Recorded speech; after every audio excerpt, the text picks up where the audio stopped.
Fannoonum nageenya mallattoo nageenya fannoonum nageenya mallattoo nageenya maqaa abbaa kan ilmaa kan hafuura qulqulluu waaqa tokko eebbifamoo abboota keenya hundumti keessanii warri asitti argamtanii warra akkasuma mana keessan biyya alaa jirtanis sagantaa kana kan hordofaa jirtan baga ayyaana fannoo gooftaa keenya Yesuus Kiristoos bara 2017tiin namummaadhaan fayyummaadhaan isiniin gahee jenna. Kana booda akkuma sagantaan qophaa'etti hundumti isaa'uu tartiibaan itti fufuu wanta ta'eef Waaqayyoon keenya duukaa ta'u galatooma. Fannoonum nageenya mallattoo nageenya fannoonum nageenya mallattoo nageenya maqaa abbaa maqaa ilmaa kan hafuura qulqulluu waaqa tokko ameen. Baga ayyaana fannoo kan bara 2017 baga geessan jecha fannoon kiristaanota yookaas warra amanan biratti qulqulluudhaaf jaallatamaa kabajamaadha. Innis immoo gooftaan keenya fayyisaan keenya qorichi keenya Yesuus Kiristoos samii samiirraa bu'ee gara dubara Maariyaamii keessa ji'a 9 guyyaa 5 ta'e addunyaa kanarraa 33 erga barsiisee booda fannoo irratti fannifamee fannoo irratti dhiiga isaa lolaatee foon isaa kukkutee nuuf laatee nageenya labsee. Kanaafuu fannoo jechuun waltajjii labsiin bilisummaa keenya kan itti labsame waltajjii nageenyaa, waltajjii araaraa, waltajjii jaalalaatii fi waltajjii tokkummaati. Eebbifamaa qulqulluu fannoo jechuun. Kanaafuu fannoon gooftaa keenya fayyisaa keenya Yesuus Kiristoos addunyaa kanaaf jaalala tokkummaa jireenyaa fi nu hunduma keenyaafis ta'e si'ooliin keessa kan jiraatan illee kan ittiin bilisa ba'anii fi hidhaatti kan hiikaman sanyiin addaa hundinuu kan ittiin hiikamanii fi bitaa kan turre gara mirgaatti abaaramtoota kan turre kan ittiin eebbifamnee fi inni qullaasaa fannoo irratti fannifamee nuyin immoo ayyaana isaatii fi surraa kan ittiin nutti uwwise ofii isaatii kan inni salphatee kabaja keenya duraatti kan nu deebise sababa ta'ee fi fannoon kiristaanota yookaas amantaa kiristaanota biratti baay'ee kabajamaa fi jaalala guddaadha. Kanaaf fannoon gooftaa keenya fayyisaa keenya Yesuus Kiristoos addunyaa kanarratti kiristaanota biratti haala kanaan beekama, haala kanaan jaallatama. Jaalalli Waaqayyoo yookaas ilma Waaqayyoo addunyaa kanaaf ilma namaatiif qabus kan irratti mul'ate waan ta'eef fannoo yeroo ilaallu oolmaa inni fannoo irratti nuuf oolee fi dhiiga isaa kan ittiin aarsaa nuuf kaffalee bilisa kan ittiin nu baase kan ittiin yaadannuuf arginudha waan ta'eef fannoon nuyi fi qulqulluu Phaawulos ergaa isaa irratti akka jedhee nu warra amannee fi fannoon humna keenyaadha. Warra hin amanneef garuu gowwummaadha. Akkuma jedhee fannoon nuyiif qoricha keenyaadha, humna keenyaadha, fayyina keenyaadha. Yihudooti yoo gadanayyuu warri amanne kiristaanoti yookaas amantooti kan ittiin fayyinedha. Kanaaf fannoon gooftaa keenya fayyisaa keenya Yesuus Kiristoos erga inni du'ee awwaalamee mirga abbaatti ol ba'ee booddee Yihudoonni akkuma gooftaan keenya fayyisaan keenya Yesuus Kiristoos addunyaa kanarra yeroo deddeebi'aa ture du'aa fayyisee gooboo diriirsee lamxii qulleessee jaamaa ija banee ajaa'iba gurguddaa hojjechaa ture. Fannoon gooftaa keenya Yesuus Kiristoos du'a isaatiif du'aa ka'uu isaa booddee ol ba'uu booddee ajaa'iba kana hojjechaa waan tureefi jaamaa ija banaa ture, dhukkubsataa fayyisaa ture, ajaa'iba adda addaa gochaa waan tureef Yihudooti hammeenya isaaniitiin yookaas immoo shira isaaniitiin awwaalanii dhoksaniiru. Kanaaf dhugaa awwaaluun fayyina awwaaluun amaluma Yihudotaati. Gooftaa keenya Yesuus Kiristoos qoricha addunyaa ta'e awwaalanii galanii nagaan arganne ammas deebi'anii fannoo isaa yeroo awwaalan waggaa 300 ol booddee awwaalamee bakka turetti egaa seenaan isaa baay'eedha, iccitiin isaa baay'eedha yoo ta'eyyuu argamuu fannoo kanaatiif sababa kan ta'an mootittii Heleeniidhaa fi ilma ishee Qonxanxinoos isa jedhamudha. Kanaaf fannoon kun guyyaa gaafa fulbaanaa 16 barbaacha guddaadhaan argame. Iddoo sanatti mootittiin Iliniin ixaana aarsitee daamaraa daamarsiistee walitti qabsiistee ixaana aarsitee ixaanni sun deebi'ee lafa isaan gatan lafa akkam beekamne godhanii yookaas kosii yookaas qoshashaa isa jedhan kosii magaalaa sana keessa haranii iddoo sanatti gatanii akka wallaalamu akka hin argamne akka wallaalamu godhanii fannoo shiftoota lamanii bitaan mirgatti fannifaman jala irra kaa'anii kan gooftaa keenya fayyisaa keenya Yesuus Kiristoos immoo jalatti awwaalanii gaarota sadii fakkeessanii tuulaniiti. Kanaaf ixaanni mootittiin Iliniin aarsite sun namoota gaafatee jaarsolii yeroo sana jiran gaafattee ta'a laata shakkiidhaan iddootti itti himametti iddoo sanatti ixaana aarsite ixaanni samii gahee bakka fannoon gooftaan keenya itti awwaalame tuullaan kosii magaalaa sana keessaa irra tuulame gaan agarsiisiif gaafa fulbaana 16 argame gaafa 17 qochisiisuun calqabame amma Maggaabiit 10tti qotamaa ture fannoon sun kan argamedha. Eebba fannoo isaa hundumaa keenya irra haa bulchu jecha. Kanaaf daamaraa jedhama. Daamaraa jechuun walitti dabalame jechuudha. Kanaaf fannoon tokkummaa nama barsiisa. Fannoon jaalala nama barsiisa. Tokkummaa uummataa jaalala uummataa nama barsiisa. Kanaaf yeroo daamaraa daamaru uummatis tokkummaa qabaachuu qaba. Jaalala qabaachuu qaba. Gaafa daamaraa walitti yaa'ee guca qabsiisu. Kanaaf kana duwwaa akka amantaatti gaafa ta'u akka lammummaatti yookaan akka eenyummaattis uummata keenya biratti ayyaanni fannoo kabaja guddaa qaba.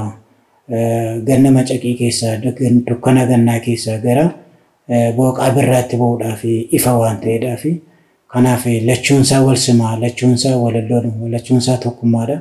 Kanaaf ayyaana fannoo haala kanaan ayyaaneffatama. Kanaaf fannoonni gooftaa keenya fayyisaa keenya Yesuus Kiristoos qotamee gaafa argamutti kan shiftoota lamanii waa tokko mallattoo godhachuu hin dandeenye kan gooftaa keenya fayyisaa keenya Yesuus Kiristoos garuu ifa ni qabaata. Fannoon ifa waan ta'eef gooftaan keenya fayyisaan keenya Yesuus Kiristoos ifa waaqummaa isaa fannoo irra sanarra bulcheera waan ta'eef ni ifa. Jaamaa ija banee dhukkubsataa fayyiseera jechuudha yeroo sana. Kanaafuu fannoon kun Gibxi keessa utuu jiru yeroo dheeraadhaa fi haalli ittiin gara dachee Itoophiyaa yookaas gara dachee biyya keenyaatti kan inni galuu danda'e gabaabanumaan jechuudha. Gibxi beeta mazakkirii keessa kaa'amee ture gimmaada masqalii inni jedhamu. Kanaaf bara sana keessa immoo mootichi Atsee Daawit kan jedhan yeroo inni biyya bulchuu keessa Gibxootii amantoota keenya irratti dhumiisa guddaa bittaa guddaa humna guddaa irratti kaasanii amantooti kan ittiin baay'een isaanii dararamanii baay'een isaanii biyya Gibxiitti biyya Afrinji jedhamu keessatti kiristaanota irra dararama guddaatu irra gahaa ture.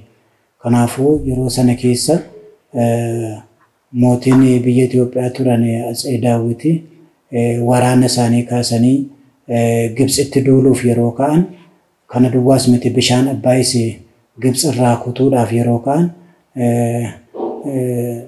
dippiloomaatotatti biyya Gibxii keessa jiran mootichi gara Atsee Daawititti ergee warqee meetii birrii akkasumas immoo ilka adda addaan si ergaati.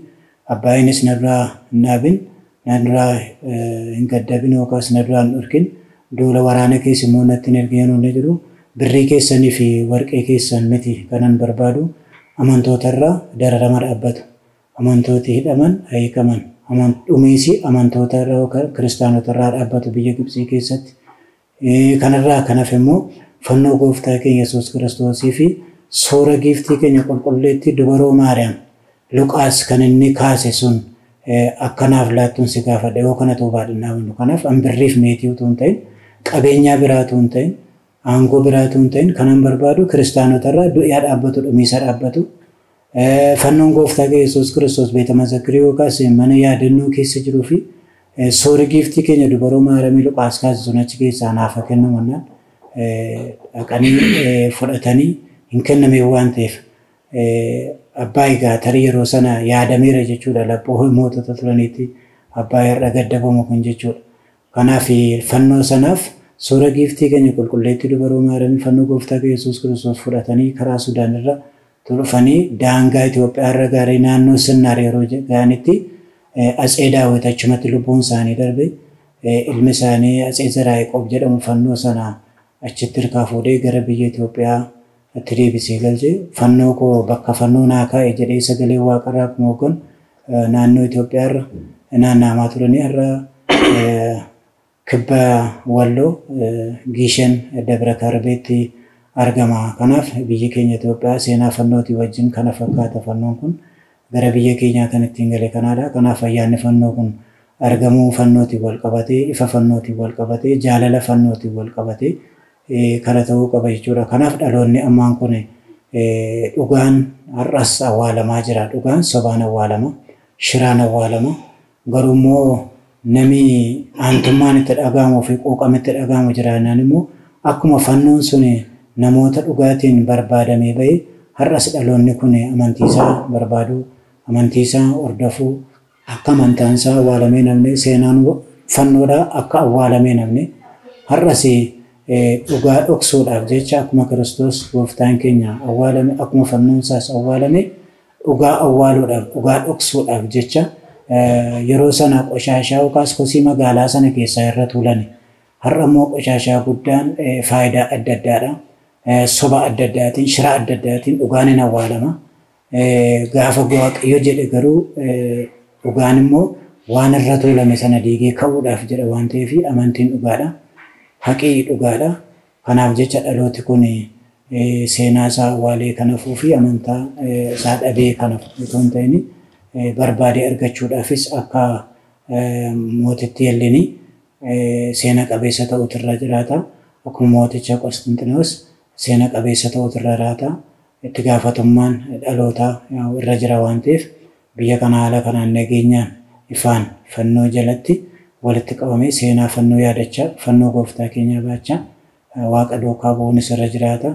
Kanaaf jecha fannoo kana yeroo kabajnu jaalala Waaqayyoo yookaan yaadachaa jaalala waaqa fannoo irratti nuuf raawwates yaadachaa ayyaana kana ayyaana gaarii ayyaana jaalala ayyaana eebbaa nuuf akka ta'uu fi kanaaf ayyaaneffatama gabaabinumaan yeroodhaaf jecha asuma irratti nugaa ammas irra deebinee kiristaanota biyya alaaf biyya keessaa jirtan tajaajiltootaaf hordoftoota keenya hundumaatiin baga ayyaana fannoo yookaas ayyaana ifa fannoo kan bara 2017 baga isin ga'e baga wajjin ga'e jechuun barbaada. Galatoomaa ayyaana gaarii isiniif haa ta'u bakka jirtanitti. Fannoon humna keenya mallattoo nageenya. Fannoon humna keenya mallattoo nageenya. Haa ta'u galatoomaa ወነገረ መስቀሉስ በትውቱ ባብረ ጉላን ወሃበነስ ለዲነ ኃይለ እግዚአብሔር ውቱ እርጋ ቁልቁሉ ጳውሎስ ከሮረ ቆሮንቶስ በቆና ተኮ ለኮስ ኮሰት ተረት ካይዳ ዱቢን ፈኖ ወረ በደኒ ፊ ጎጉማዳ ወራ ፈይኑ ገሩ humna waaqayyooti jedha. Kanaaf kabajni fannoo humna waaqayyoo argachuudhaaf waan gara biraan fannoon kun humna wanta ta'eef jabina wanta ta'eef warri humna ta'uu isaatti namanne garuu hin beekan.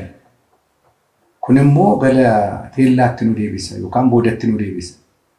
Fakkeenyaaf kabajni nuti fannoo Yesuus Kiristoos har'a kabajnuuf iyyuu maalumaaf fannoon sun awwaalame sajidatu nu geessa. Fannoon Yesuus Kiristoos namootni Yesuus Kiristoosin jibban dura yeroo inni lafa kanarra jiru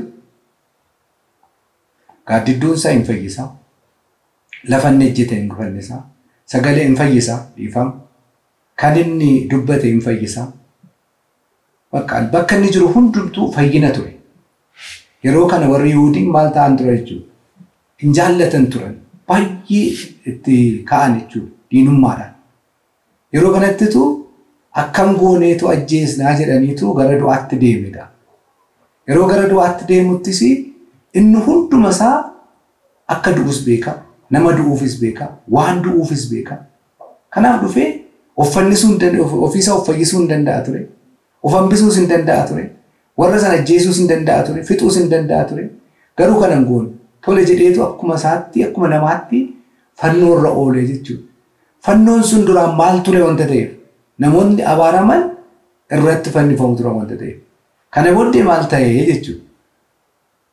Gooftaan keenya fayyisaan keenya Yesuus Kiristoos namoota badan kana deebisuudhaaf fayyisuudhaaf jedhee fannootti gaafa fannifamu fannoo irrattis raajii guddaa hojjechaa ture jechuudha.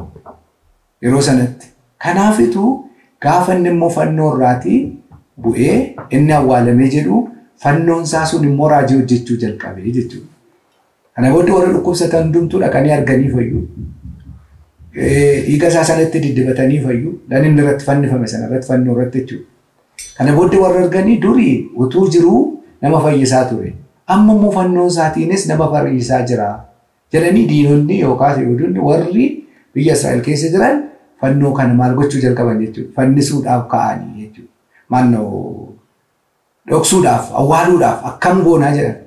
Kana booddee namoota baachisanii dhaqanii awwaalan. Akkuma amma dubbatame jechuudha. Maal wanta ta'eef fayyina wanta ta'eef.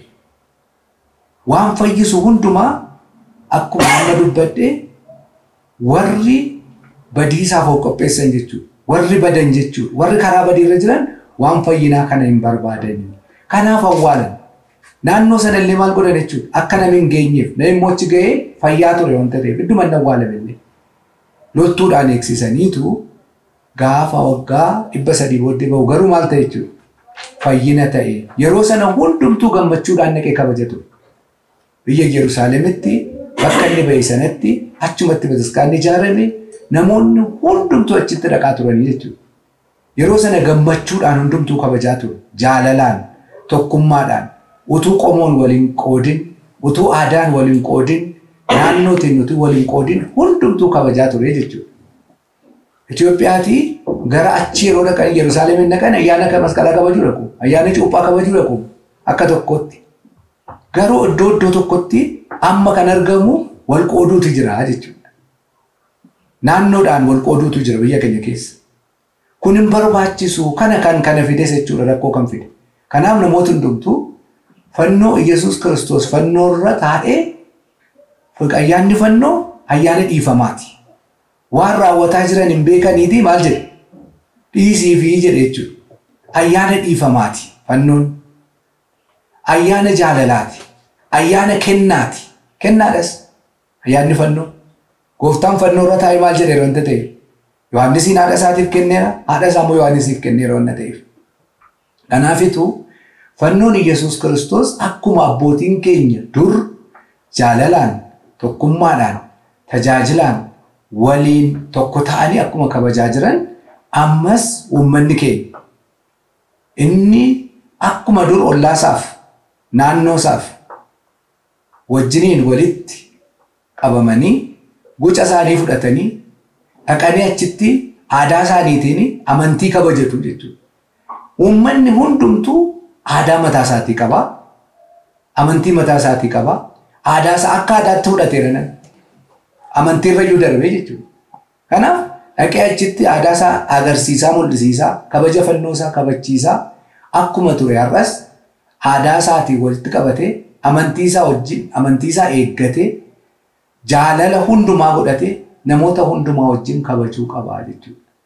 Kanaaf inni gidduutti babbadaa wal dhiibaa jiran kun hafeetu fannoon nama hin dhiibu tokko fannoon nama fayyisuudhaaf kan dhufe lama fannoon jaalala fannoon dhiifama fannoon kennaadha wanta ta'eef kennaa wal jaallachaa akka namoota hundumtuu tokkummaadhaan hamaarraa of eeganii akka inni fayyisuudhaaf dhufu akka humna isaaniitti wal gargaaranii ayyaana kan isa beela baasaa isa daare itti uffisaa isa immoo karaarraa bade immoo karaatti deebisaa akka kabajan Waaqayyo hunduma keenyaa gargaaruun jedha galatooma. Fannoon humna keenya mallattoo nageenya. Fannoon humna keenya mallattoo nageenya. Duraan dursaa uummanni keenya biyya keessaaf biyya alaa jirtan hundumti keessan kan miidiyaa kana hordofaa jirtanii fi ayyaana fannoo kan bara 2017 kabajachaa jirtan baga nagaan geessaniin isiniin jedhaa. Ayyaanni kun ayyaana eebbaa isiniif haa ta'u. Gaariidha. Dhimma ayyaana fannoo irratti hundumtuu beekeeti kan ayyaaneffachaa jiru waan beekuufis sabab isaa nu waan ittiin of jenyu kamiyyuu hin qabnu waan ta'eef kan nuun ittiin of jenyu Galaatiyaa boqonnaa 6 lakkoofsa 14 irratti kanan ittiin of jaju fannoo Kiristoos jedhee ergamaa Phaawulos akkuma dubbate nuunis fannoo kana kan nuuni ittiin of jennuuf fayyina keenyatu sanaan ta'e waan ta'eef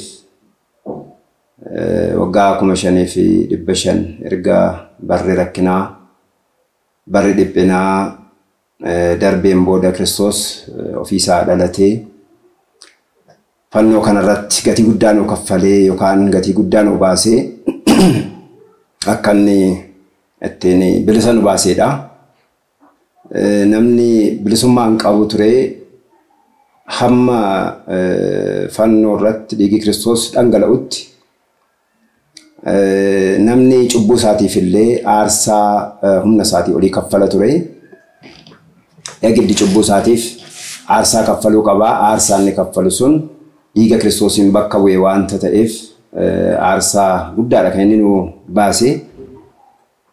Kana gaafa jennu egaa fannoon gatii guddaa nu kaffalame kun Kiristoos akkuma yaadattan galgala guyyaa kamisaa galgala sa'a 3tti akka inni iddoo dhaabaa wayiniitti qabamee gibbii Qayyaafaatti dhiphachaa ture.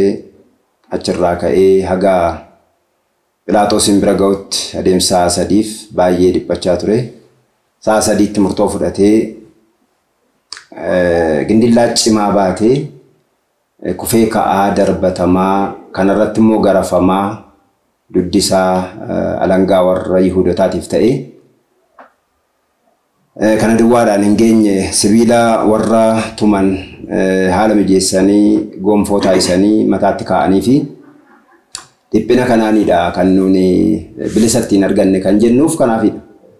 Kanaaf kanaan of jenya kan nuuni ittiin of jenyu waa biraan qabnu yoo waa makamii yoo dhabne kan nuun qabnu fannoo Kiristoos hin qabna.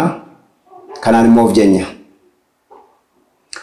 Egaa Phaawulos kana duwwaa miti kan inni jedhee xalayaan duraan irratti barreeffamee turellee kanaan akka inni nurraa ka'ee Qolaasiyaas 2 lakkoofsa 14 irratti akka ittiin nu kaa'etu jira. Xalayaa eenyu namarraa kaasuu hin dandeenye. Kanaafidha abboonni ga'oo ta'an dhoksaan kun iccitiin akkasii isaaniif ife kadhannaa keessatti illee kadhannaa guyyaa galata Maariyaamii kan guyyaa dafinoo irratti yookaan guyyaa wiixataa irratti وسطت مصحف إداهم لآدم ولا هوان jedhanii kan isaan kaa'an xalayaan du'aa barreeffamee ture sun maal akka inni ta'ee yeroo baay'ee guyyaa cuuphaa hin barattu.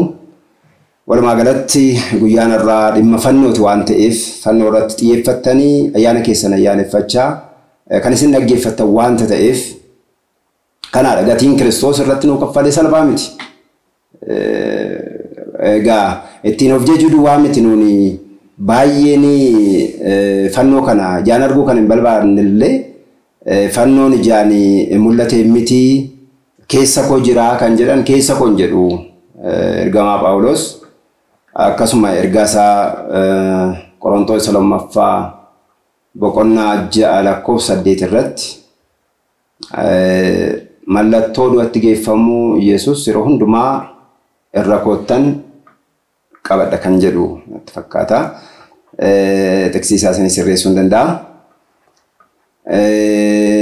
Kanaaf mallattoon kun irra koottan baadhee deema kan jedheef maaliif kan jedhu waan keessatti dhokatuun miti. Seexannillee ijumaan arguutu hin jaallatu. Sababni isaa gatiin ittiin kaffale sun gatiinsaa seexanaaf immoo faallaa sanaa aarii waan qabuuf ijumaan ilaaluutu hin jaallatu. Ijumaan arguu.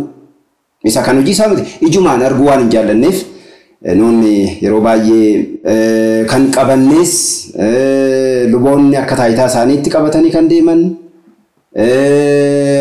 amantoonni immoo eenyummaa isaanii kan ittiin ibsan morma isaanii itti hidhatanii kan deemaniif maalummaa fi eenyummaa isaanii waan ta'eef akka kiristaanummaatti kanaan mul'atu yookaan kanaan ifu jechuudha.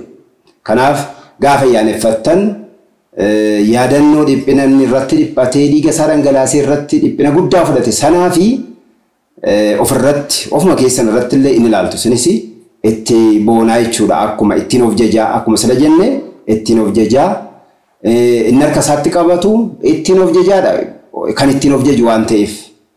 Kanaaf callisee miti caafa qulqulluu yookaan kitaaba qulqulluu irratti akka ittiin kaa'ameeti kan jiru. Kana duwwaa miti egaa fannoo irraa kan arganne haadha Waaqayyoo nuufis haadha taatee kanallee achirraa arganna. Waa isin yaadachiisuu fi sooshaal miidiyaa yeroo hundumaa kan hordoftan jirti mucaan tokko kan yeroo hundumaa akka diinummaatti waan kiristaanummaa gara ortodoksii kana kaaftu yeroo madhiyoo ilaaleen ture argeen ture jechuudha. Warri ortodoksii ilma Waaqayyo abbaa ilma durbee Maariyaam akkamittiin jedhu inni ilma Waaqayyo abbaa jedhama malee ilma durbee Maariyaam hin jedhamu jetteeti kan isheen dabarsite. Hin dubbifne wangeelaa yoo harkaan qabatte malee hin dubbifne kun fannoo irraa arganne. Wangeela Yohaannis boqonnaa 19 lakkoofsa 25 irratti fannoo irra taa'ee yeroo dhiphinaa sana yeroo dheebote sana yeroo gidiraan itti cime sana fannoo irratti fannifamee osoo jiru waan namni irraanfachuu hin qabne nama yaadachiise. Eenyullee irraanfachuu kan hin qabne nama yaadachiise. Namni yaadachuu dhiisuu danda'a. Maal jedheeti haadha keenya qulqulleettii Maariyaamiidhaan ilaa haadha koo ilaa ilma kee jedheen. Kanaaf ilma durbee Maariyaamii kan jennuuf. Yohaannisitti immoo ergaa cimaatti laate.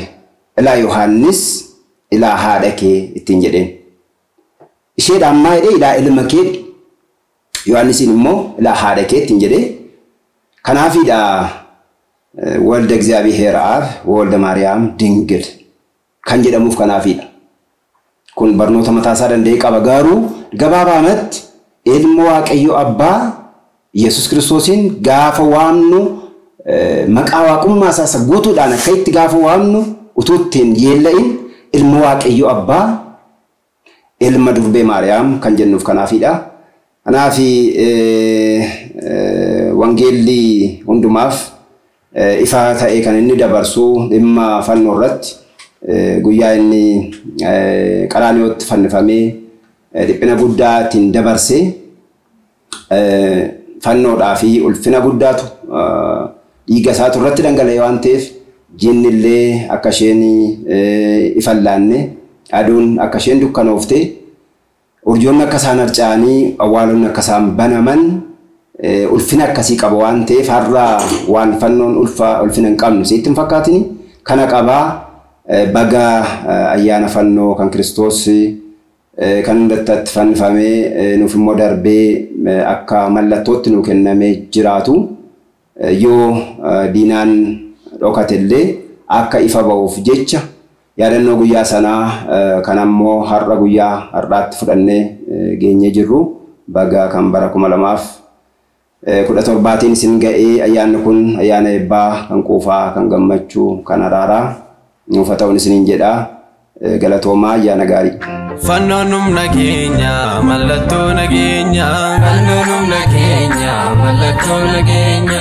Wale hordoftoonni amantaa kiristaana ortodoksii tawaahidoo fi abboonni hoogganaa amantaa kana kan taatan eebbifamtoonni abboota keenya kabajamtoonni lubootaa barsiisota wangeelaa eegdota icciitii mana waaqayyoo kan taatan daakunoonni faarfattoonni akkasumas amantoonni nutuu biyya keessa fi biyya alaa kan jiraattan akkasumas dhukkubsattanii sababa dhukkuba keessanii biyya keessatti sireerra ciisanii kan jirtan biyya alaaf biyya keessa hospitaala keessa kan jiraattanis akkasumallee sababa adabbii garaagaraatiin ta'uu danda'a mana sirreessaa keessatti yeroof kan galtanii jiraattan baga ayyaana waggaa fannoo gooftaa keenya Yesuus Kiristoos bara 2017 bara araaratiin isin ga'e jechuun barbaada.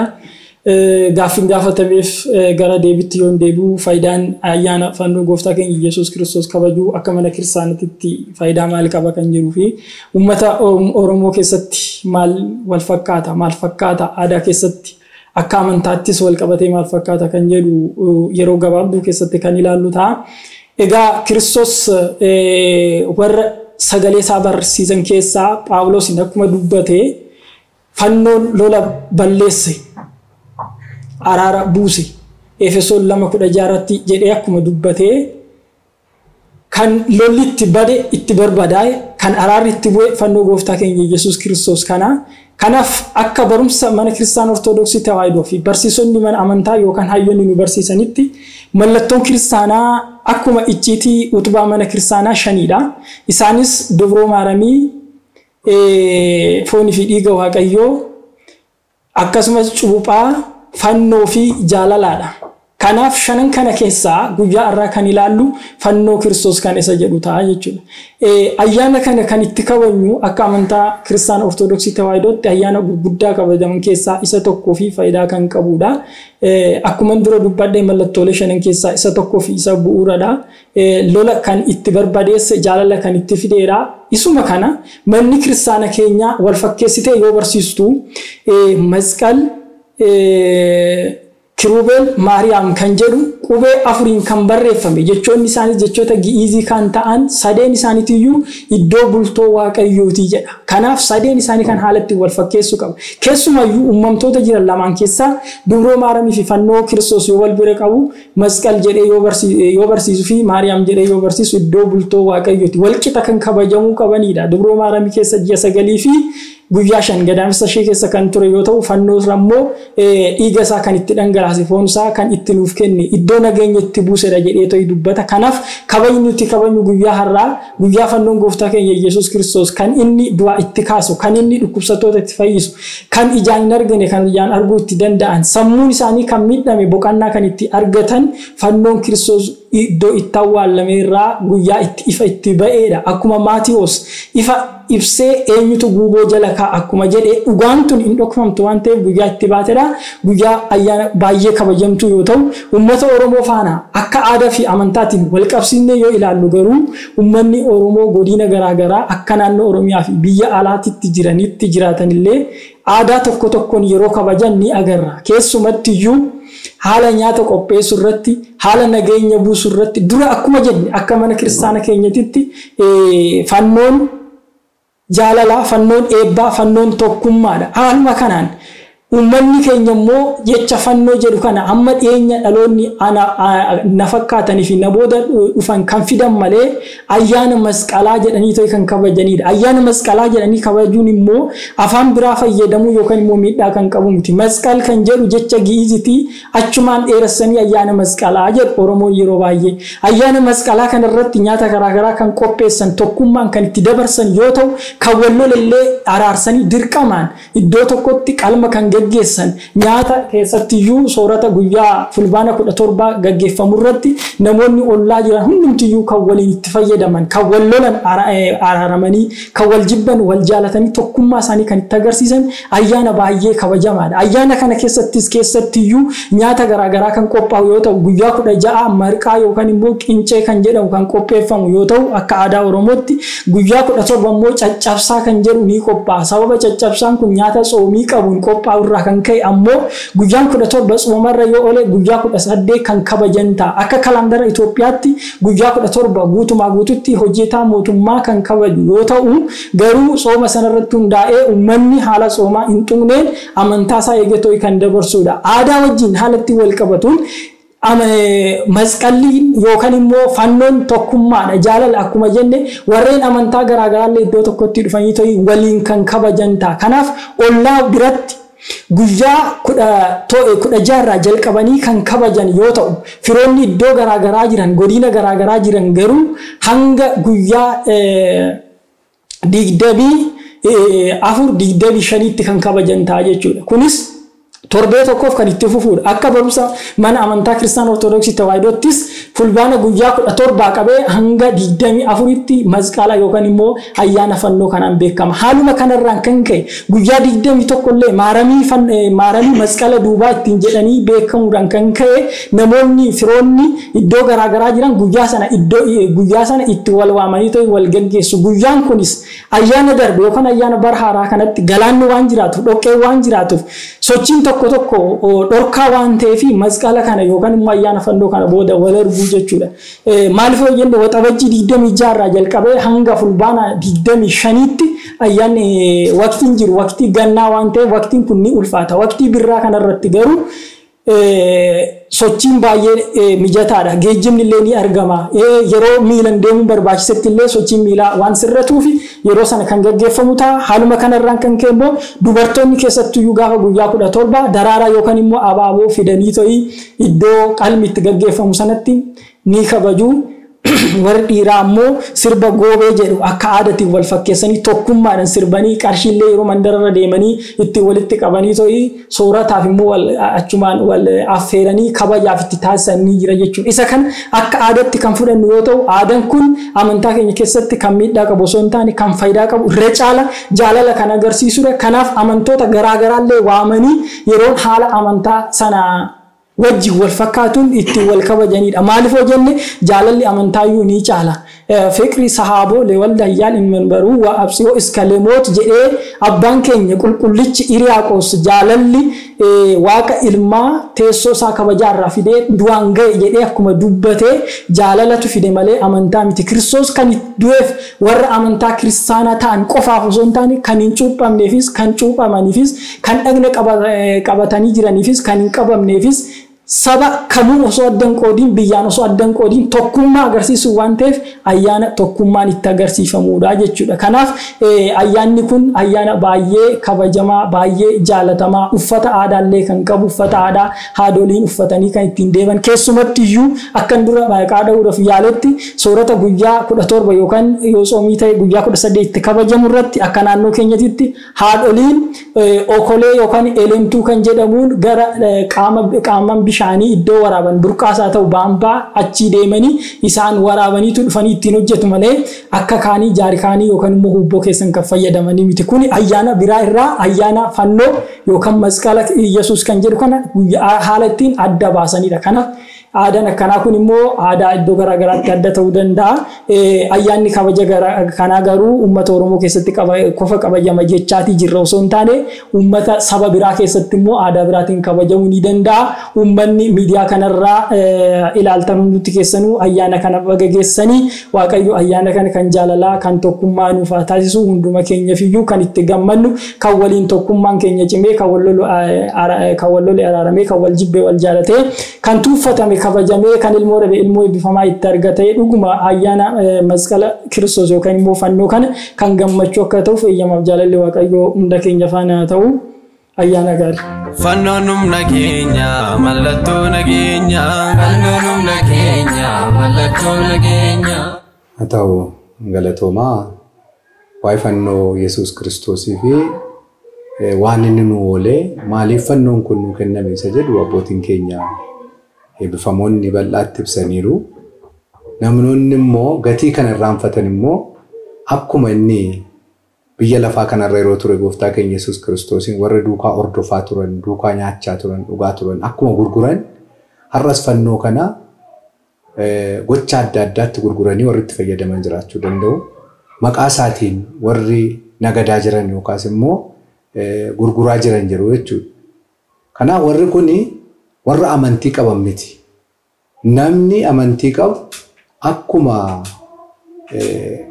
barattooti Yesuus Kiristoos duuka bu'oonni isaa akkuma jedhaa turan fannoon humna keenya jedhanii akkuma fudhatan akkuma gara warra Qolaasiis boqonnaa tokko lakkoofsa 20 irrattis nagaa kan ittiin bu'an, kan ittiin buusan, kan nagaa taasisu fannoon akka jedhuuf fannoon nagaa buusaa, hafuura seexanaa ari'aa, kan cufame banaa, nagaadhaaf nagaa kan buusu. Namillee yoo wal lole fannoo ol kaasaniitu fannoo kanaan walitti araaramaa jedhu. Namooti baay'een fannoo kanaan maaliif jedhu jedhu. Waaqeef lafti kan walitti araarame gooftaan fannoo irratti fannifameera. Fannifamee jechuudha. Ergamoonniif namoonni wal lolanii turan kan araaraman kana. Lafiif namni hundumtuu wal lolee kan ture waan 7 wal loleedha kitaabni abbootiin keenya barsiisanitti. Isaan kun kan araaraman gooftaan fannoo irratti fannifameeti jechuudha. Kanaaf fannoon hojii kanaaf oola.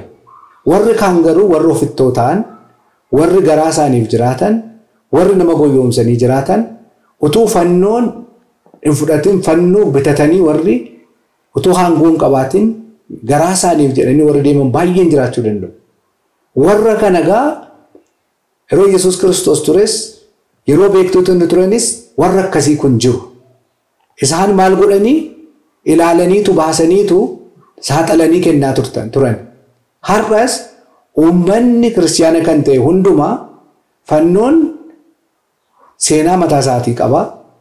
Fannoon hojii hojjetu qaba. Fannoo irratti kan fannifame qulqulluudha. Kanaafuu qulqullootaa kan ta'e jechuudha. Kan hundumaarra qulqulluu ta'e nuuf jedhee lafa wanta ta'e isa qabachuufis qulqullina barbaachisa jechuudha. Sobarraa, hannarraa, waan adda addaarraa of eeganii qabatanii isaaniitu qabatanii deemu malee ittiin sobuudhaaf, ittiin garaa guuttachuudhaaf, ittiin nama goyoomsuudhaan deemuun hin barbaachisu jechuudha. Uummanni egaa warra akkasii kun jiru bakka adda addaatti wanna ta'eef isaan kanaan eessaati kan lubummaa sana fudhatan? Eessaadha kan fannoo sana iyyuu fudhatan? Eessaa tajaajilaa jiru? Eessaati uummata duukaa kan jiran? Eessaati kan lubummaa sana fudhatan iyyuu?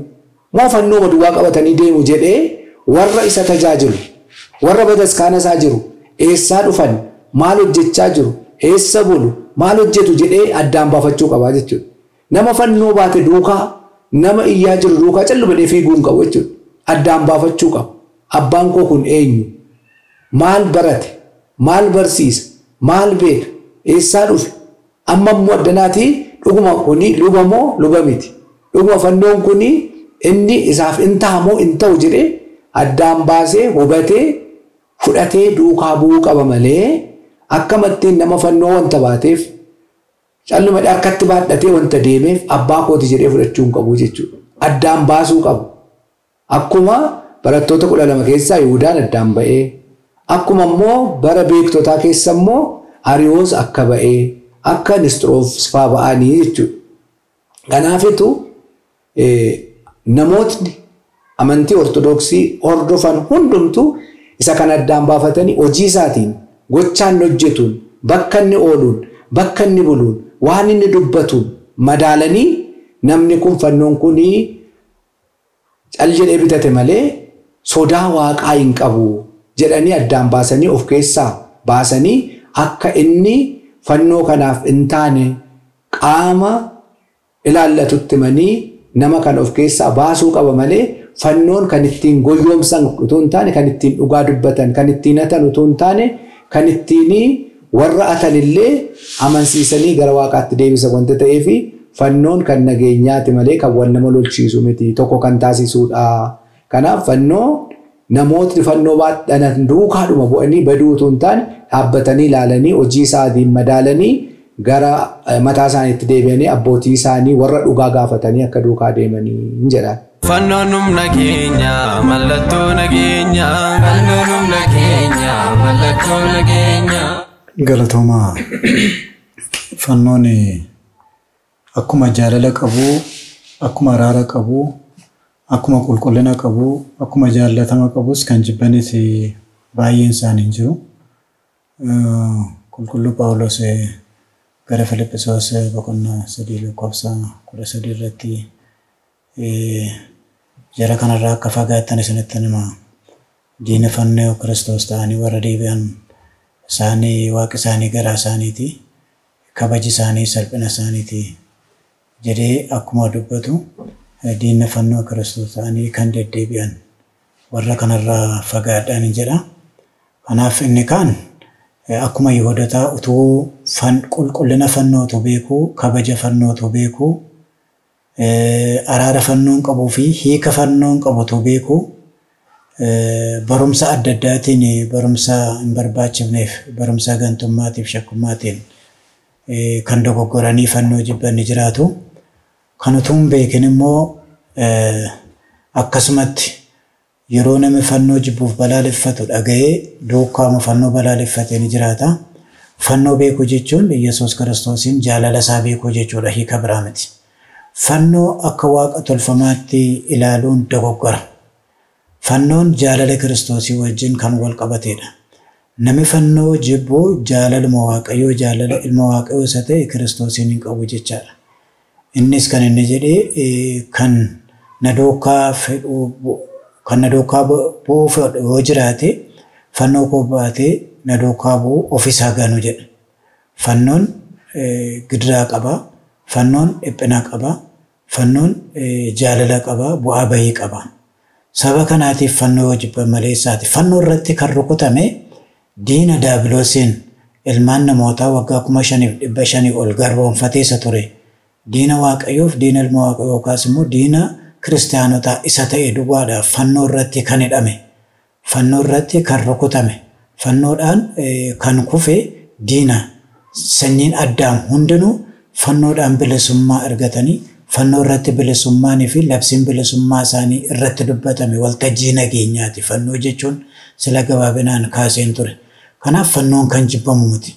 Fannoo irratti eenyutu fannifame? Kiristoos addunyaadhaaf fannoo irratti fannifamuu isaa beeknaan fannoo inni dhiiga isaatiin qulqulleessee foon isaatiin kabajee waaqummaa isaatiin ifalaatii fi humna aangolaatiif nami ganuu hin danda'u. Yoo ganes immoo itti miidhama malee itti hin fayyadamu. Kanaafuu dhalooti kana beekuu qaba. Baay'een isaanii fannoo baatanii deemuun dogoggoraa. Keessa koottan baadhaa jedhu. Qulqulluu Phaawulos akkuma sila kaasan abbaan keenya bifamoona Iyyaasuun foon koo irrattan baadhaa jedhe malee isaatii garaa koo keessatti hin jenne. Mul'atee dhumayyoo gooftaan keenya fayyisaan keenya Yesuus Kiristoos immoo macaafni qulqulluun kan inni jiru fannoo baachisanii gara qaraaniiwwaatti ol baasan jedha. Fannoo isaa ofuma isaatii baatee akka fannoo baanu, ofii cuubamee akka cuubamu, du'aa ka'ee du'aa ka'uu nuuf labse. Kanaafuu gidiraa fudhatee kiristaanota akka gidiraa fudhatan nuuf labse. Fannoon muka abaarsaa osoo ta'ee muka jireenyaa yookaas muka eebbaatti kan nu jijjiire. Kanaafuu iddoo sanarratti abaarsa namootaa iddoo sanatti kan balleessee barbadeessee ittiin namootii fi waaqayyo kan ittiin araaraman kana muka abaarsaa godhanii ilaaluun dogoggoraa. Kanaafuu kun barumsa seexanaa yoo ta'e malee, barumsa gantummaa yoo ta'e malee ittiin qabanii fannoo nama jibbisiisanii achumaan namni Kiristoosin irratti fannifame immoo akka namooti jibbuuf akka namirraa fagaatu yoo godhan malee kabaja fannoo yoo jibban iyyuu gadi buusuu hin danda'ani. Ittiin fayyuu, ittiin eebbifamuutu isaanitti hir'ata malee kabaja fannoo jecha namootaatiin, balaaleffannaa namootaatiin, jibbiinsa namootaatiin waa tokko ta'uu hin danda'u, jibbamuu hin danda'u jechuudha. Kanaafuu Yihuudotii mallattoo fedhu, Giriikootii ogummaa fedhu, nuti garuu isa fannifame Kiristoosiin labsine qulqulluu Phaawulos akkuma dubbate fannoo irratti isa fannifame gaafadhan isa nuuf fannifame sattiin bilisa baanedha. Sanuuf gidiraa jedhee muka fannootti ittiin fannifame yaadanna gaafa fannoo ilaallu jechuudha. Kanaaf kun kana ta'uu qaba. Kanaaf namooti dogoggoranii fannoo jibbuun dogoggoraadha. Gaafa fannoo ayyaana fannoo gaafa kabajan immoo jaalalaan, eebbaan, tokkummaadhaan, amantaadhaa fi lammummaadhaan, bifaan, qalamaan otoo adda wal hin baasin akkuma gooftaan keenya fayyisaan keenya Yesuus Kiristoos addunyaadhaaf jedhee dhufe akka waaqayyo akkam ilma biyya lafaa kana jaallateeroo tokkicha ilma isaa hamma du'aatti kan laateef jedhamee dubbatan waan ta'eef sagalee waaqayyootiin addunyaadhaaf malee abaluun miti. Fudhachuu dhiisuun isaanii, itti amanuu dhiisuun isaanii, mormatti hidhatanii hidhachuu dhiisuun, ittiin eebbifamuu dhiisuun waan kan biraadha. Kanaafuu ayyaanni kun ayyaana addunyaati, ayyaana fannooti. Fannoon kan namoota dhuunfaa miti, kan waliiniiti, kan addunyaati. Akkuma kana addunyaarra kan jiru sanyiin Addaam hundinuu amantaadhaanis utuu adda wal hin baasin, lammummaan utuu adda hin baasin waan qophaa'e wajjiniin nyaatee nyaataaf dhugaatii caalaa immoo jaalala, nageenya, wal affeeruun barbaachisaadha. ገብረ ሰላም በመስቀሉ ወደ ቁልቁል ጳውሎስ በመስቀሉ ሰላምን አደረገ ፈኖ ሳቲኒ ነገኘ ራወቴ ነገኘ ጎዲ ዋንቴፉ ፈኖን አመስ የሮ ፈኖ ያደኑ ነገኘ ያደና አዱኛ ከነፍ ቢጀኬኛ ኦሮሚያ ሰቶ ቢጀኬኛ ኢትዮጵያ አዱኛ ዳፊ ተኮፍቶ ነገኛፍ አራር ጎፍታን ከኛ ፈኖ ረትኑ ተገርሲሴ ኑፍ ሙልሴ ኑፍ ራወቴራ ከነፌ ዋንተ ከምብራን አንጎ ብራኒ ፊ ባይኑ ወራናቴ ባይኑ ለለ አዱኛ ወለልቱዳ አዱኛ ከኛፍ ነገኘ ቡሱ አከን ደንደኝ ቤኒ ቃሚ ከምብሮ ሁንዱኑ ነገኛፍ አራራፊ ጅልቤንፈቹን አራራፊ ጃለላፊ ሙአቹን በርባይሳዳ ነገኘ ብየ ኬኛቲ ፈራረ ኬኛቲ ፈራረ ብየ ኬኛቲ ፊ ዋቀየሞ አራራ ፈኖ ሳረት ነተገርሲሴ ብየ ኬኛፊስ ቡሴ ብየ ኬኛ ከወሎ ለወለ ተራረመኒ ካን ወልወራነን ሞ ወለመተኒ ወጅን ብየ ኬኛ ከነቲ ምሶምሰን አካታን ጃለለ ብየ ኬኛፍ አራራ ብየ ኬኛፍ አሎተ ሁንዱማቲ ፈውና አያነ ጋሪ ሁንዱማ ኬኛ ፈተዎችን ፈኖኑም ነጌኛ መለቶ ነጌኛ ፈኖኑም ነጌኛ መለቶ ነጌኛ ቶሌኮ ወንጌል ዱበቴ የሮ ቆርምሳ ከሰኒት ጀባዳ ከዳዳ ጀሬኩማ ዱበቴ ጀባዳ ከዳዳ ከንጀሩ እርጋይሰ ጀልቀባ yootau kadachum malfida obsa fida ajajamumma fida amanamumma fida jalala fida wallanda'u fida tokkumma fida ebba fida kanaf hunda kana kan gochuu kan danda'u akkuma wangeelli jedhe kadhachuudha soomuudha sagaduudha hundumti keenyayyuu jabaannee toy darbuu qabna egaa uumama jira irraallee waan baay'ee barachuun keenya dirqama nutti ta'a laga abbayaa fi hara xaanaa laga abbayaa hara xaanatiin maafna jala dhaabbattu son jedhin deemee darbu hara xaanaa laga abbayaatiin maanirra deemte son jedhu danda'ee jiraatu nuti maaf wal danda'uu dadhabna kanniisa tokkummaan dammanuuf kennitu nuti maaf tokkummaa dhabna arba walawwaalu maaliif dadhabna jechuudhaan ergaa koo yoo dabarsu hunda kana gochuu kan dandeenyu yoo kadhannaan jiraate yoo wal danda'uun jiraate yoo tokkummaan jiraate yoo jaalalli jiraate hundiyyuu ni jira waan ta'eef isa kanaan dabarsuun dirqama keenya ta'a sadarkaa keenyatti waa baay'een nu qoruu danda'a yeroo kana qorumsi keessa fi alaatiin jiraachuu danda'a qorumsa keessas qorumsa alaas kan dabarsuu dandeenyu hundayyuu beennee hubannee fi yoo obsineedha hundumaayyuu jaalalaan yoo dabarsine ta'e akkuma lageen ammasiniin jedhee hundiyyuu darbuu ni danda'a kanaaf hundumti keenyayyuu wal dandeenyee xiqqaanis guddaanis wal kabanyee tokkummaadhaan dabarsuun dirqama keenya ta'a isiniin jechuu barbaada. ፈኖኑም ነጌኛ መለቶ ነጌኛ ፈኖኑም ነጌኛ መለቶ ነጌኛ jalqabuma jalqabee fannoon bara kakumofaatti kayyakkamtoonni ittiin adabaman waan ta'eef nageenyi fannoodhaan hin jiru ture amma garuu Kiristoos ofii isaati waaqummaa isaan dhufee kan inni ittiin nagaa taasisee fannoodhaan waan ta'eef fannoon nageenya gaafa jennu immoo nuunis inni ofii isaa dhiiga isaa dhangalaasee akka dhiigni namaan dhangalaaneef fedheeti waan ta'eef barbaadeeti waan ta'eef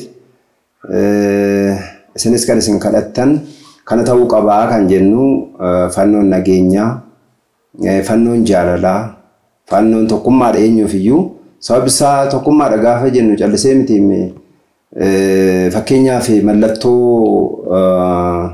barumsa ittiin barannu akka biyya lafaatti keessaa heda'uu irrisuu hiruu baay'isuun isaan kuni arfan hojii mataa isaanii danda'e qabu kanuma keessaa heda'uun mallattoo fannooti yeroo makamiyyuu mallattoo fannooti heda'uu kan jedhu kun waa lama walitti fideeti kan heda'u yeroo baay'ee waa 3-4 fidee heda'a waan heda'u sana keessaa baay'isaa deema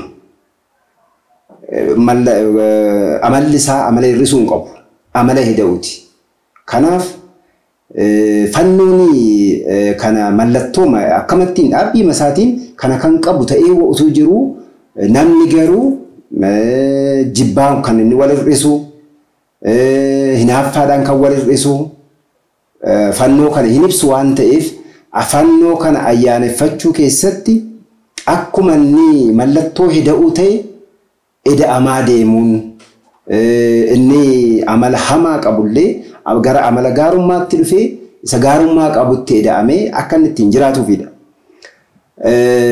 Baay'ee isaa dubbatamaa kan ture damaraa jenna.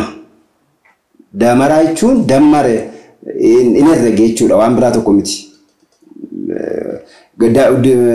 Durumaa qabee maqaan uummanni keenya kan inni ittiin ayyaaneffatu damaraa'edha. Ayyaana masqalaa gaafa ayyaaneffatu masqaliif damaraan hiika isaanii gaafa walitti finneennu tokkumaadha waan biraa tokko hin qabu waan ta'eef.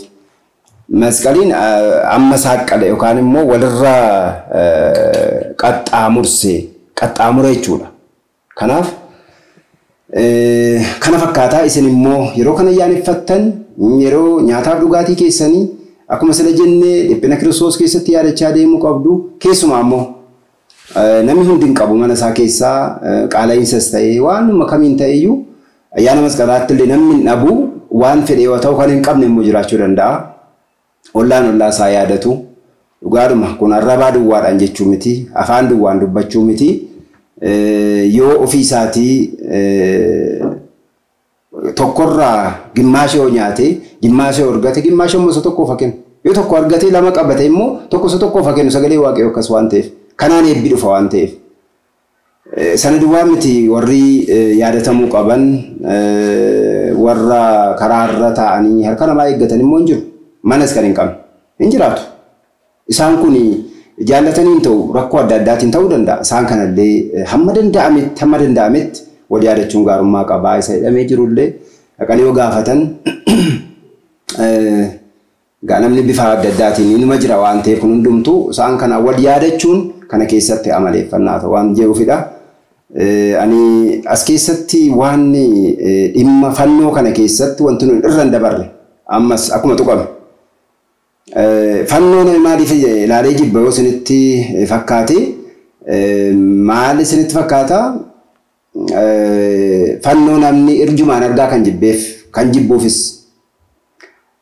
yoo isin fudhattanii ilaaltanii matsaafa warra xonqaayii as keessatti baata fannoo moddana kaa'ata wal hin beekan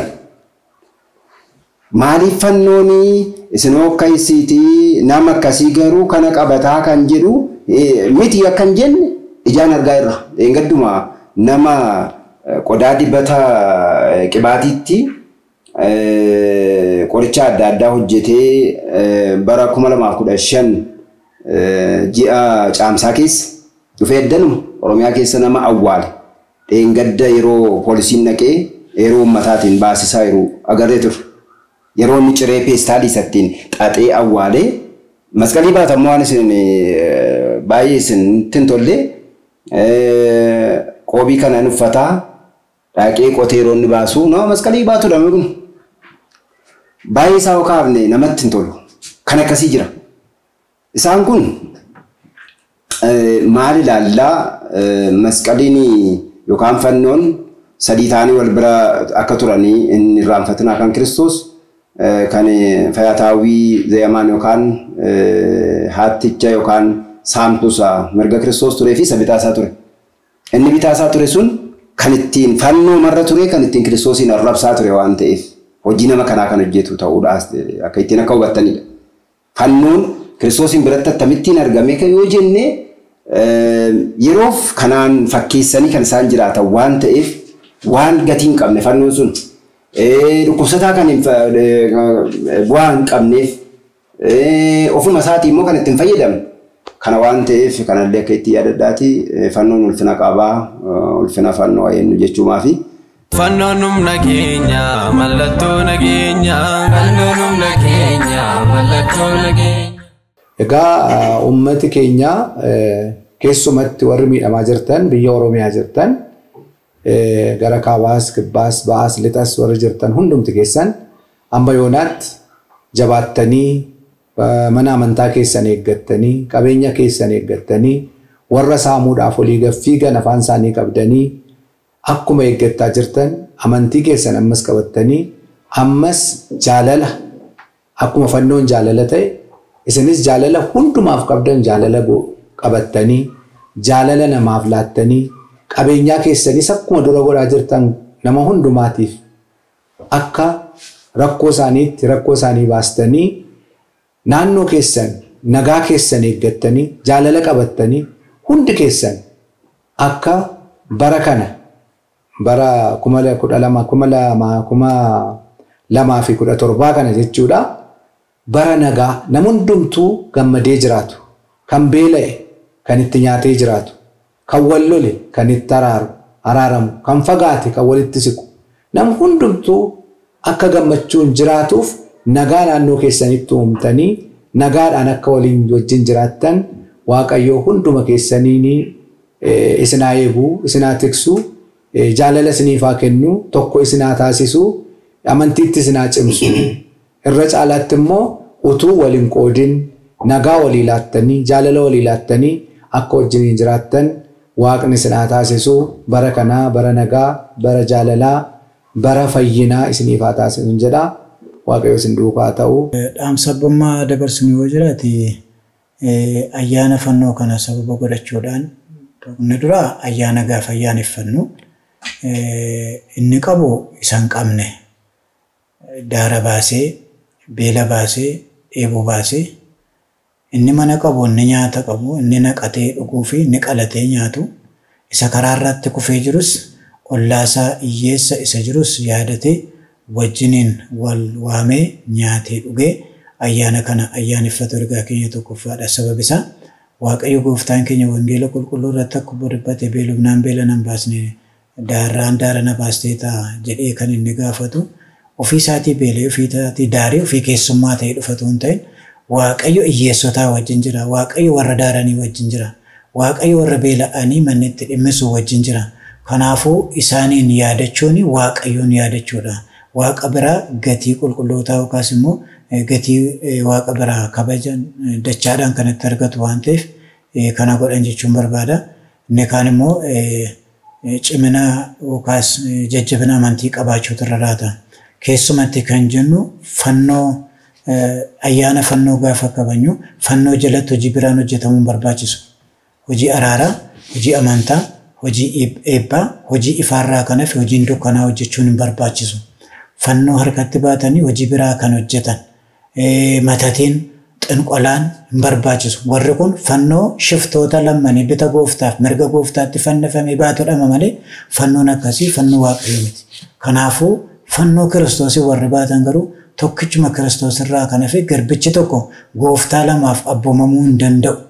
Kanaafuu gooftaan keenya waaqi keenya Waaqayyoodha waan ta'eedhaaf fannoo harkatti baatanii faayidaa adda addaatiin daldaluun shira adda addaatiin hojjechuun matatiidhaaf xinqolaa yookaas kan namni ittiin miidhamuuf kan namni ittiin qabeenyaan namaatiif fayyummaan namaattiin miidhamu sammuun namaattiin miidhamu hojjechuun kun ergama seexanaa ta'e malee isaati dhugumaan fannoo Waaqayyoo kan baachisu ta'e maqaa fannoodhaatiif maqaa amantaa kan arrabsiisu waan ta'eedhaaf warra akkasiirraa fagaadhaa warri hojii akkasii hojjettan immoo ammumaa kaasaa irraa dhaabbadhaa uummata kana dochan fannoo harkatti baatanii fannoo kiisii isaanii keessatti baatanii fannoo nama dhungachiisanii ka'anii uummata sammuusaa kan miidhan uummata kana dochan uummata garraamii uummata jaalala baree hamaan beenne kana uummata kana dochanii qabeenyaa isaatiif fayyaa isaa irratti sammuu isaa irratti kan miidhaa geggeessan yoo ta'e uummata kanarraa harka isaanii kaasuu qabu.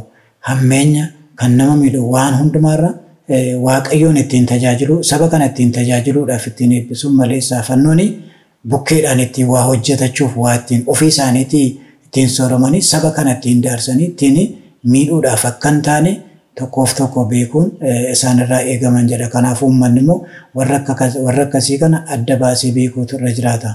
Amantaa isaatiin mana amantaa isaa eeggatu dhalooti kuni gidiraan fannoon nami baatu gidiraa qaba. Dhiphina jiraachuu hin danda'a. Haalli namaa mijachuu dhiisuu hin danda'a. Jireenyi namaa mijachuu dhiisuu hin danda'a. Fannoo koo baatee na duukaa haboo kan gooftaan jedhes immoo of haganuu kan jedheef amma Waaqayyoon amanetti namni ofiisaa of ganee Waaqa duukaa bu'u waan ta'uuf yaada isaa dhuunfaan yaada fooniitiin fudhatame fannoo irraa akka hin fagaanne Kiristoos irraa akka hin fagaanne amantaa irraa akka hin fagaanne dhaloonni kuni fannoo qabatee amantaa isaas qabatee eenyummaa isaas eeggatee jaalalaaf tokkummaa qabatee biyya kana keessa akka jiraatuu fi booddeetti immoo mootummaa isaa lubbuu isaatiin immoo mootummaa Waaqayyoo akka dhaalu saba kanaaf dhaamsa dabarsina. Saba kanaaf immoo tokkummaadhaan jaalalaan walii galteedhaan walitti hammaachuu caalaa walii kadhachuudhaan ayyaana kana ayyaana eebbaa akka ta'uuf ayyaana jaalalaa bara eebbaa akka ta'uuf hawwii keenyaadha. Dhaloonni dhageessumatti dargaggoonni fannoo irraan fagaatina waaqayyo irraan fagaatina amantaa keessan irraan fagaatina kanaaf seenaa amantaa keessanis hin dagatina. Addunyaan hin darbaa biyyi lafaa hundinuu hin darbaa kan hin dabarre mootummaa isaa qofa waan ta'eef jechuu barbaanna. Ayyaana masqalaa ayyaana gaarii ayyaana eebbaa ayyaana jaalalaa ayyaana tokkummaatii fi kan barri keenya bara araaraa biyyi keenya biyya araaraattiin ta'u waaqa nuuf taasisuun jedha. Galatoomaa ayyaana masqalaa gaarii. Dhaamsina ni qabu akkuma dura jechuuf yaale jaalalli hundayyuu ni caala waan ta'eef hundi jaalalaan dabarsaa warreen dirree masqalaatitti ayyaana kabajaa kanaatiif walitti qabamnu hundumtiyyuu akkasumas immoo ollaan waliin jiru saba garaagaraan ollaa tokko jiraachuu danda'u amantaan garaagaraas akka jiru beekamaadha waan ta'eefiyyuu isa kana hundumtiyyuu wal danda'uudhaan dabarsuun dirqama keenya ta'a jechuudha. Kiristoos irraa akkuma barannetti hundumti keenyayyuu gad of qabnee to'ii barachuun dirqama keenya ta'a. Fannoon kiristaanaaf kan kenname yoo ta'u kiristaanni immoo warra waaqayyoo sodaatudha. Warri waaqayyoo sodaatu immoo amantaa kamiyyuu kan kabaju uumama kamiyyuu kan kabaju akkuma Salamoon jedhe namni gaariin namni qulqulluun simbirrootaaf bineensotaaf beeladootaaf illee garaa laafa akkuma jedhe garaa waliif laafuudhaan tokkummaan jaalalaan amantaan garaagaraa kan jiru akka waliin dabarsitan isiniin jechuu barbaada. Umrii garaagaraatirra saala garaagaraatii fi amantaan garaagaraa jiraachuu danda'a. Kanaaf hundumtiyyuu wal danda'ee wal danda'uudhaan obsuudhaan akka dabarsinu ayyaana gaarii ayyaana tokkummaadhaan kan qabu kan hin qabneef kennee kan barnoota qabu kan hin beekneef barsiise to'ii ayyaana jaalalaa tokkummaa gara mootummaa waaqayyootti tokkummaa ittiin galu nuuf haa taasisu jabaadhaa isiniin jechuu barbaada. Turtii gaarii ayyaana gaarii. Ayyaanni kun ayyaana eebbaa isiniif haa ta'u. Sabaranaan akka wattiin nu ga'ee isa dhufuttis hunda keenya immoo waliin kan ayyaaneffannoo haa taasisu. Ulfaadhaa galatoomaa fayyaa ta'a.